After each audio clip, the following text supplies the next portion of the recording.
couple of years ago, my girls and I decided that we wanted to go on a hike. And so we like to go up in the area around North Bend, and there's a bunch of different trails.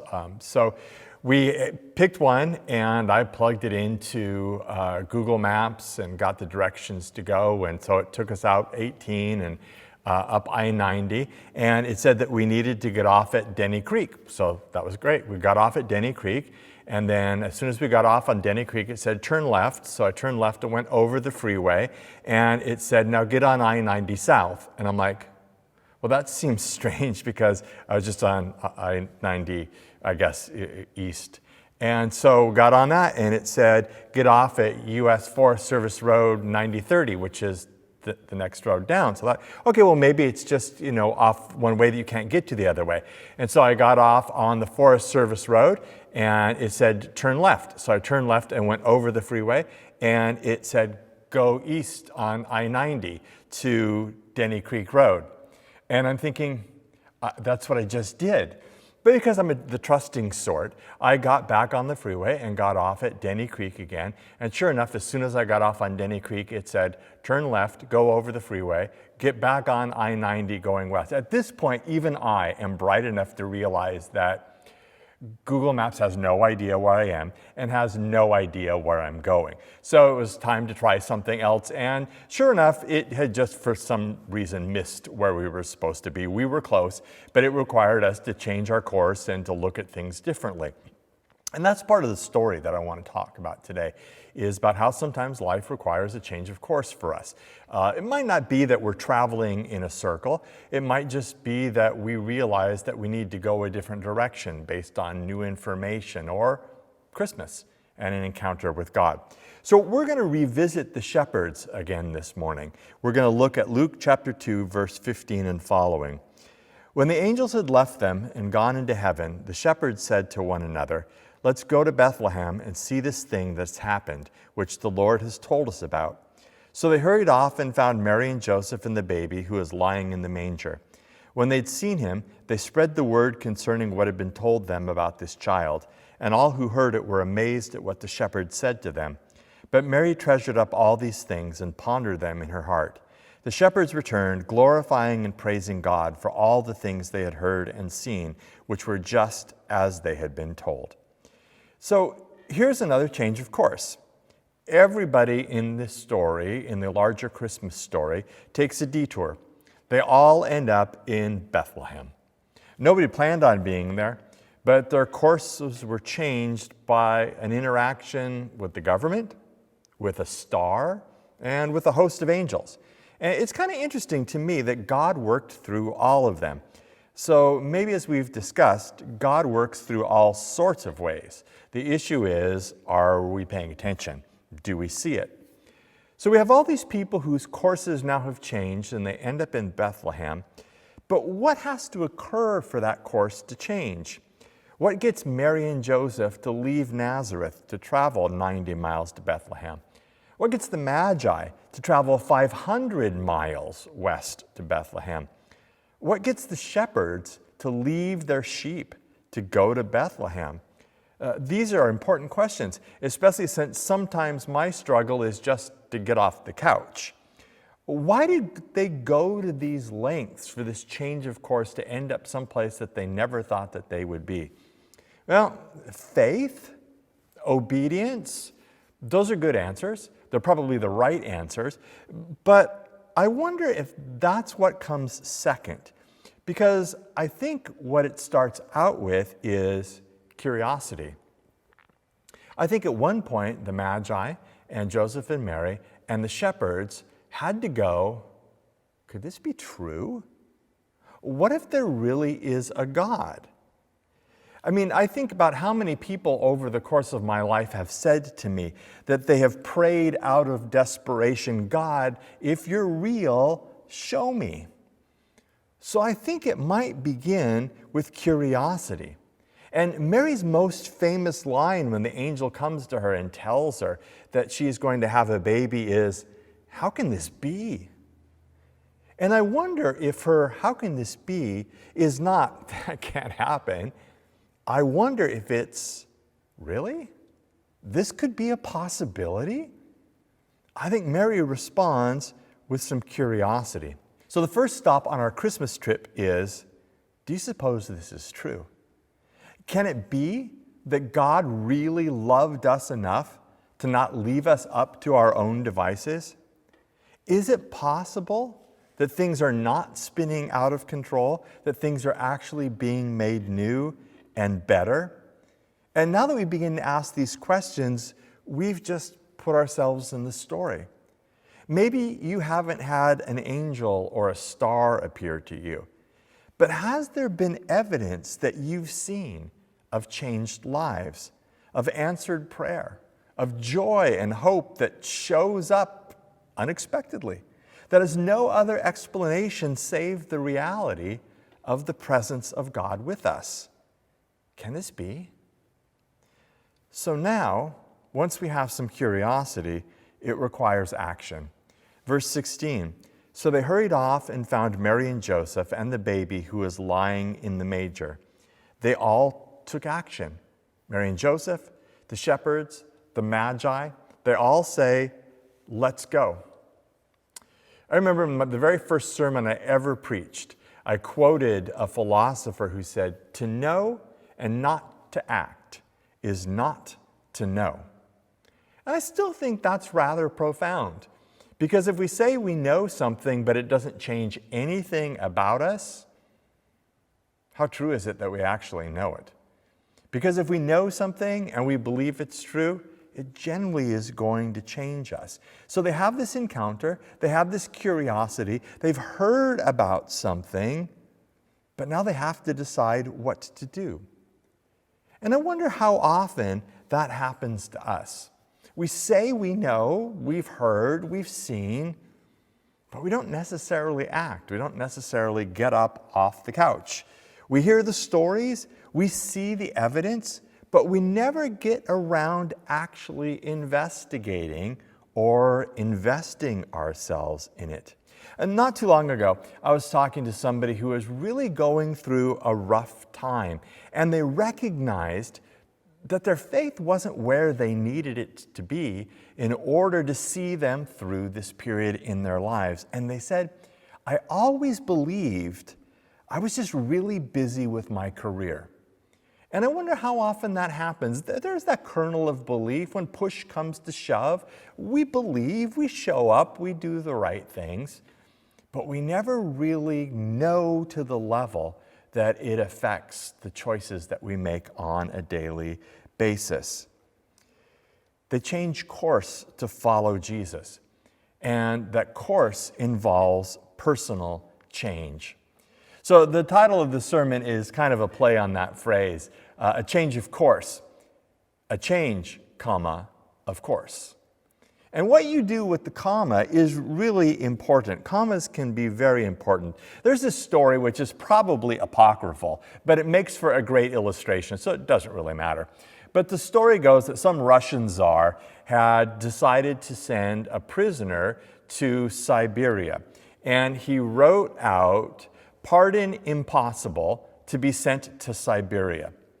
Well, as the story goes, his wife, who apparently was kinder than he was, decided that this prisoner didn't warrant being sent to Siberia for the rest of his life, so she inserted a comma, pardon, comma, impossible to be sent to Siberia, which completely changed his fate.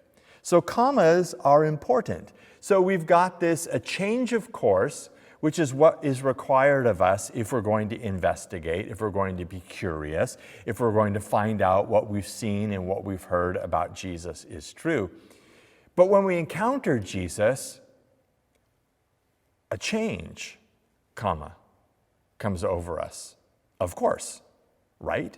I mean, to encounter God would require that we are different. Otherwise, did we really encounter God? When they had seen him, it says in verse 17, they changed. They spread the word concerning what has been told them about this child, and all who heard it were amazed at what the shepherds said to them. They heard the story from the angels. They went to see if it was true, and they found it just as they were told, and it changed them. What makes the difference? Well, maybe it's a little bit harder for us to understand because if we've always been on the inside, sometimes it's hard to appreciate what it feels like when you finally feel like you've been accepted and that you're important. During a difficult time in our ministry, we were at our first church and we weren't making any money at all and we just couldn't pay the bills. And so I went to work for a temp agency for a couple of days a week just to make a little bit of extra money. And I basically just went to a medical office building and filed things. And I was fine with that. I mean, I've done jobs like that before, and that was fine. But the thing that I noticed right away was how the other people treated me. And the people who came and either needed something to be filed or something retrieved from the files were account executives or whatever, but they wore suits. And they all treated me like I was stupid. And I remember I would come home to Megan and go, I just want to say to those people, I'm a suit too. I'm one of you. And that feeling of being an outsider, of not belonging, that impacted me that day. And I hope that it has changed the way that I deal with other people. And I think that the shepherds, for the first time in their lives, felt like they were included, that God cares about them too, not just the suits. And I guess the truth of the matter is that no matter how insider you are, we have all had those moments where we felt like we weren't included. We all know what it's like to feel like we don't matter. And so that, I think, is the beginning of the change that came over the shepherds. And the shepherds probably were not great orators. The shepherds were probably not used to crowds or even being welcomed among crowds. But these shepherds weren't able to contain what they had discovered. And so they share. So who do they share it with? Well, it's not entirely clear, but most likely Luke is referring to them sharing with the people who were there, the folks that were around them when he came and encountered Mary and Joseph and Jesus. Interestingly, they didn't share with the people who weren't there. They shared with the people who were, which sort of sounds like a nonsense statement, except that I think lots of times we prepare ourselves to share with people who aren't there, when God surrounds us with people that we could share with. I think there's a lesson there, that God is probably leading you, at least initially, to the place where you already are. Those are the people that the shepherds begin to share with. And that leads us to the second stop on our little Christmas journey. This is the kind of bloom where you're planted spot. Because the people that they encountered, and then those later, had to notice something different about the shepherds. And it's that difference that earns us the right to be heard. So what does it look like for you to be different because you've had an encounter with Jesus? Well, maybe you're the only person in your company who won't do something illegal, even if it's only a little bit illegal. Maybe you're the one in your office who won't gossip about other people. And don't forget my axiom, if people will gossip to you, they will gossip about you, so better to stay away from that. Maybe you are the one person in your friend group who speaks respectfully about your spouse. Maybe you are the person who drops by someone's office to check in on them and make sure they're okay. There are so many ways that we can show that our lives are different. So they share with the people that are around them because they can see that there's something different about them. And what did they share? Well, they didn't share the 4 spiritual laws, not that there's anything wrong with that. They didn't share the Roman road, not that there's anything wrong with that. They didn't share deep theological insights, not that there's anything wrong with that. I mean, I make a living doing that. They share what they know. They share what they've seen. I think about the stories that I've told this year. I didn't have to go and do a lot of theology. It was just about telling stories of changed lives, telling stories about generosity, giving motivated by an encounter with the gracious God and the lives that were changed with those finances. Stories about how people engaged with their neighbors who were in need. A couple of podcast episodes we talked about were just with normal people who've been affected by God and have dedicated their lives to service, to mission, to community, to discipleship. And I want to thank many of you for living such great stories, because I've been able to tell the story. I've been able to say, here's what I've seen. Here's what's happened to me. And that's what God calls us to do, to accurately represent what God is doing. And when I think about us accurately representing what God is doing, I wonder if we've lost what the message is. Or I wonder if we're in danger of losing what the message is. In this highly political year, what is the core of Christianity? What is the story we have to share? Is it allegiance to a political party? Is it a belief in a certain social policy? Is it to demand our rights for certain things? Because quite honestly, as I read what a lot of Christians are talking about, that's what I hear most about. And maybe it's worth asking ourselves, what did we spend the most time talking about this year? And if you were to answer that question for me, I would hope that the answer would be, Michael spent an awful lot of time talking about hope. I would hope that it wouldn't be, Michael spent a lot of time complaining on social media, or Michael spent a lot of time grinding this particular axe. I hope you would say that it was hope that I talked about this year, and I hope that it was hope that you talked about this year. Then the third stop on our Christmas tour this morning is that they all go back to their previous lives, only different. The shepherds return, the Magi return, and eventually Joseph and Mary go off to Egypt. Verse 20, the shepherds returned, glorifying and praising God for all the things they had heard and seen, which were just as they had been told. They have been changed. Do we expect that sort of change in us? Do we expect that sort of change in other people when they encounter Jesus? A change, of course, because we've encountered Jesus. So what does that mean for us as we have encountered Jesus this season? The shepherds, the Magi, Mary and Joseph, they all go back. We go back, but what does that mean for us if we have been changed? I think it means that you're on mission. And this is so encouraging to me because I see so many of you taking this seriously, that everywhere you go, you are there as an ambassador of Jesus. You're there to bring hope to people. You're there to alleviate suffering. You're there to remind people that they're not alone. And you do that so well. But we can be on mission wherever we are. You can be on mission being a parent, and you should be. You can be on mission just being a friend to somebody.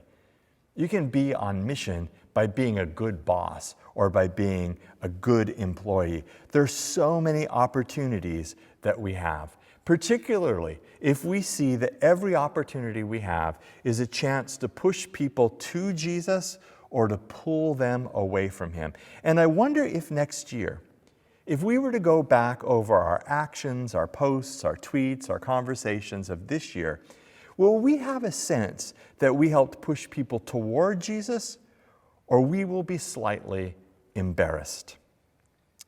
Well, maybe you're listening to this and you're thinking, Michael, as I look at my life, I am not on mission. As I look at my life, I realize that I know, but not enough to have acted on it. I have not been changed. What do I do? Well, if that's where you find yourself, I would say start with the curiosity. I mean, can it be? Can Christmas be real? Can God be present with you? Start with that. And then how do you begin to explore that? How do you begin to find God? Well, I would suggest that you start by talking to a friend that's a little further along than you, that can help bring you along. I would suggest that you find a service opportunity and get involved. See the good that the people of God do and watch lives being changed in Jesus' name. But the thing that I want to encourage all of us with is that none of us have arrived. We don't have to have it all together as long as we continue down the path. In verse 19, it says, Mary treasured up all these things and pondered them in her heart. Mary had already had an encounter with an angel. Mary had already, in obedience, traveled all the way to Bethlehem. She had had this baby. All kinds of faith-filled things had happened in Mary's life. And this was a new thing. The shepherds show up, and Mary adds this to what she's already seen. She's gathering up this knowledge, trying to figure all of this out. There's also a second time that phrase is used of Mary. It's a little bit later in Luke when Jesus has grown up. And they've been in Jerusalem, and they go home again, and they realize that Jesus isn't with them. And they turn around and they go back and they find him. And Jesus says, this is Luke 2:49, "Why were you searching for me?" he asked. "Didn't you know I had to be in my Father's house?" But they did not understand what he was saying to them. Then he went down to Nazareth with them and was obedient to them. Now here's the line. But his mother treasured all these things in her heart. As far along as Mary was, she kept gaining understanding and kept figuring it out and kept moving. That should be encouraging to all of us. Keep following the course and you get changed along the way, of course. So let me ask you a couple of questions. Number one, how curious are you about what God is up to in the world? Number two, what story do you have to tell about how God has worked in your life? And number three, where is your mission field?